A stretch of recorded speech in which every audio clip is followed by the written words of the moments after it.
Eu acredito que muitas das situações, muitas das doenças têm o seu início no perispírito, no nosso campo áureo, na nossa contraparte dimensional, no nosso plano invisível. E se você começa a trabalhar essa cura, o reflexo, né, ou seja, essa casquinha que aparece no nosso corpo físico, ela vai ser devidamente diluída, dissolvida, até devidamente eliminada do nosso corpo. E o trabalho que a gente faz de captação de energia tem esse objetivo, tem essa intenção, essa função de nos livrarmos desse tipo de enfermidade.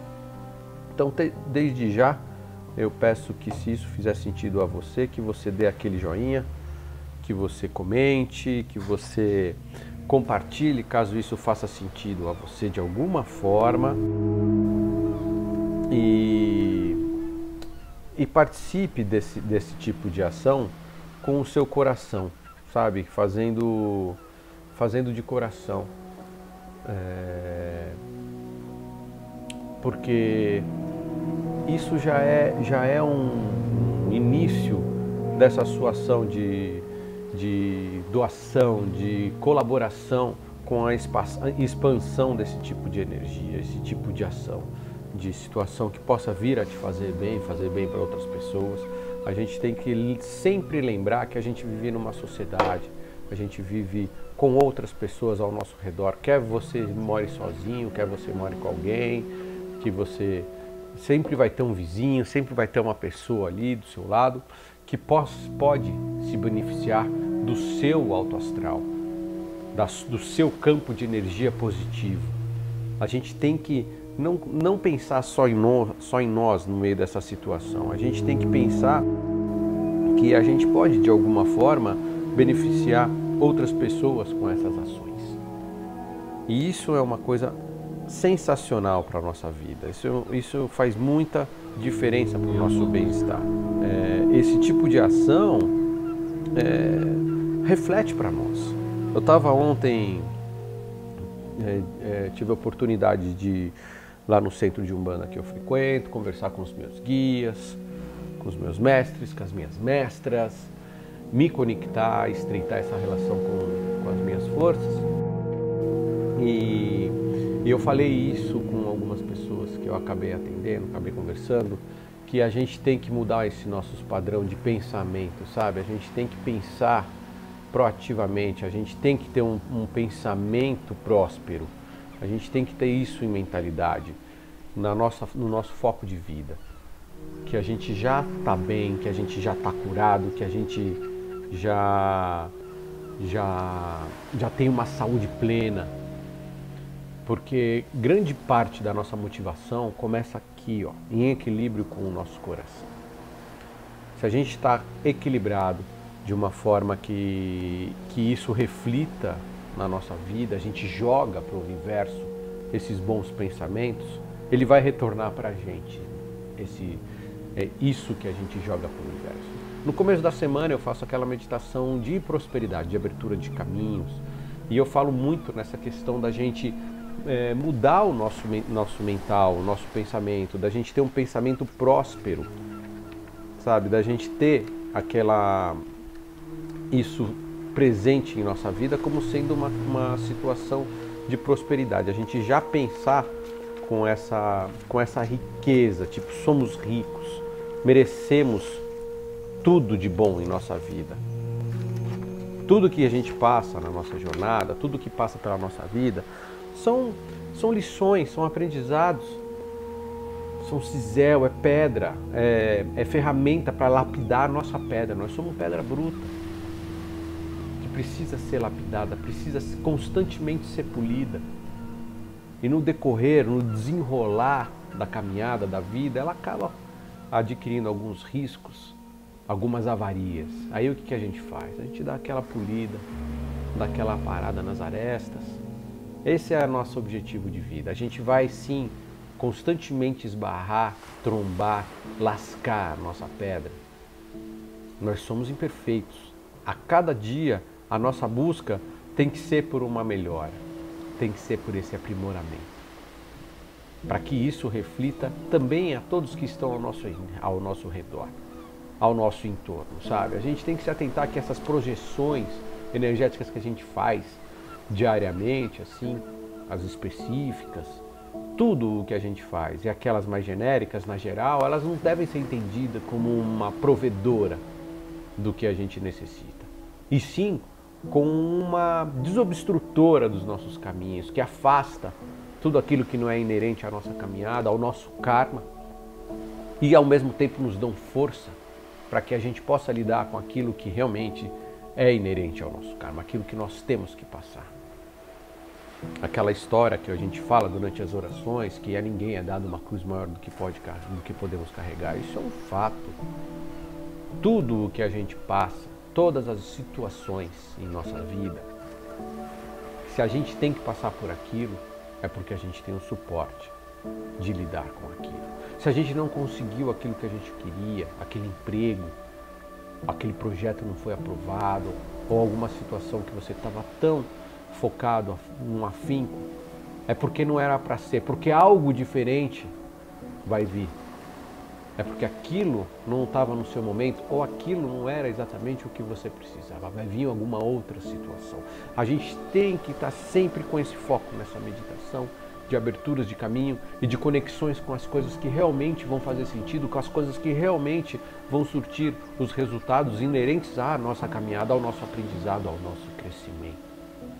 Aquilo que vai ser, de repente, um foco desnecessário na nossa jornada, a famosa perda de tempo, a gente trabalha para que aquilo não faça parte.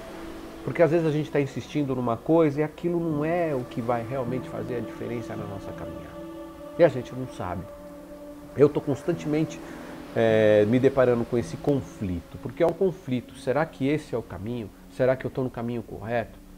Será que eu estou dedicando, estou investindo tempo e estudo nisso, nesse momento, sendo que eu poderia estar investindo em outra coisa? A gente nunca vai saber, a não ser fazendo. A gente tem que fazer, temos que agir em nosso benefício, em benefício do próximo, daqueles que estão ao nosso redor, compartilhando essas boas energias da melhor forma possível, porque a gente não sabe o que realmente é o que vai fazer a diferença para a nossa jornada e o que não é, o que realmente vai ser enriquecedor, o que realmente está fazendo parte da nossa vida.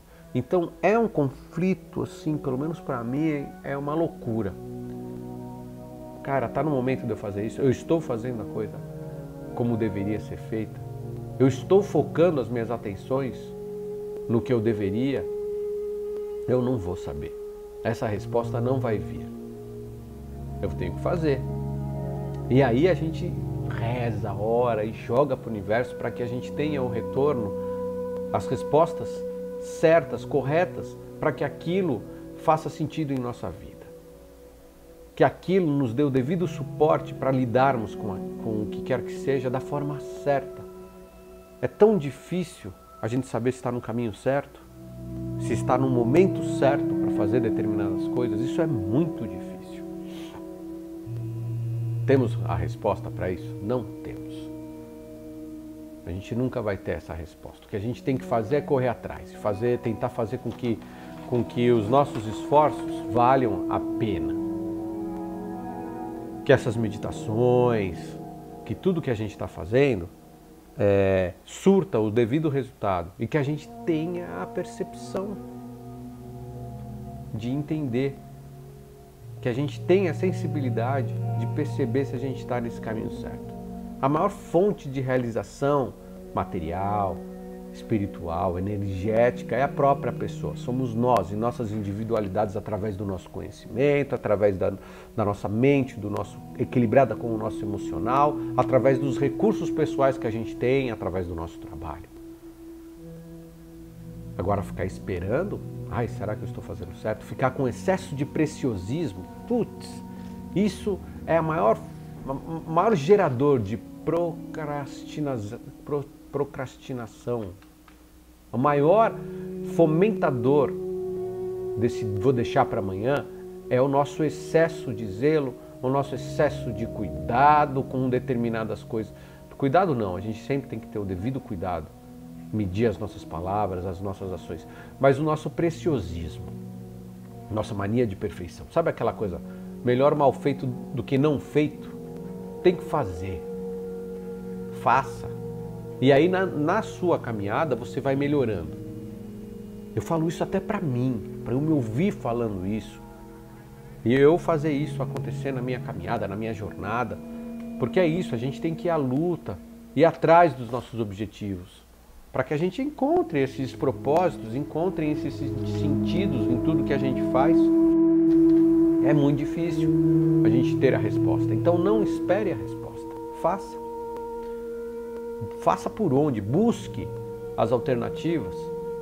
Quanto mais elementos a gente tiver a nosso favor, mais a gente vai ampliar as possibilidades de realizações em nossa vida.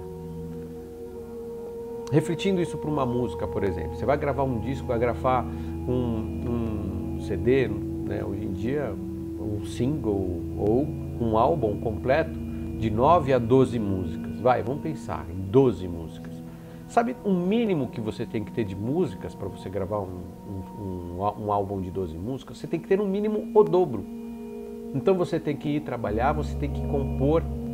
Você vai lá, comprou em 30 músicas, beleza. Agora eu tenho 30 músicas, 50 músicas. Agora daqui eu vou selecionar as 9 que eu julgo que sejam as tops, focar nesse número, mais ou menos. E aí eu vou pôr mais umas 3 ali para chegar nas 12 músicas. Não mais do que isso. Então agora eu já tenho mais música para um próximo álbum? Não. Porque aquele momento de criação, de composição, foi dedicado àquele álbum. O que você vai fazer? Beleza, você usou 12 músicas, você tinha 30, sobrou lá mais umas 16, 17 músicas, sobrou. Beleza. Compõe mais 15 músicas para você chegar naquelas 30 e poucos, para depois você também tirar aquelas que você acha que faça mais sentido. Por que você acha que vira e mexe encontram músicas perdidas dos Beatles que não foram usadas para nada? Porque os caras compunham muito. Eles ficavam ali debruçados dentro do álbum deles, dentro do processo criativo deles, fazendo muita música, fazendo um monte de canções. Passava a madrugada inteira fazendo, às vezes faziam algumas anotações. Os caras faziam 30, 40, 50 músicas numa noite, pensando o que a gente lembrar amanhã é o que vai entrar no disco. E os caras faziam lá 50 músicas. Gostei dessa. Aí no dia seguinte, o que a gente lembra? Aquelas que realmente se conectaram mais ao momento deles. Então eles vão lembrar lá de 9, 10. Beleza, temos aqui. Vamos gravar um disco. Os discos antigamente tinham os pequenininhos, que era uma música em cada lado, e tinha os maiores que você conseguia colocar 4, 5 em cada lado. Dificilmente você tinha um disco com mais de 12 músicas, né? Lado A, lado B. A não ser que as músicas fossem muito estreitas. Então, trabalha, alimente o seu intelectual, alimente o seu coração com informações, com material, se nutra de muitos elementos, muitos materiais, para que através dessa nutrição rica, você consiga selecionar determinados pontos que vão fazer mais sentido à sua vida. E aí você aplica isso na sua jornada, na sua caminhada. Enfim, queria pedir que caso isso tenha feito algum sentido a você, que você não esqueça de dar aquela curtida e também não esqueça de compartilhar com pessoas que você acredita que possam se beneficiar com essas ações curadora, regeneradora, com essa magia de cura. Que todos nós possamos se beneficiar integralmente com essa magia, com essa meditação e que isso possa fazer um sentido além do que você possa imaginar a você e às outras pessoas ligadas direta e indiretamente a vocês. Que Deus abençoe a todos. Um beijo no coração de todos.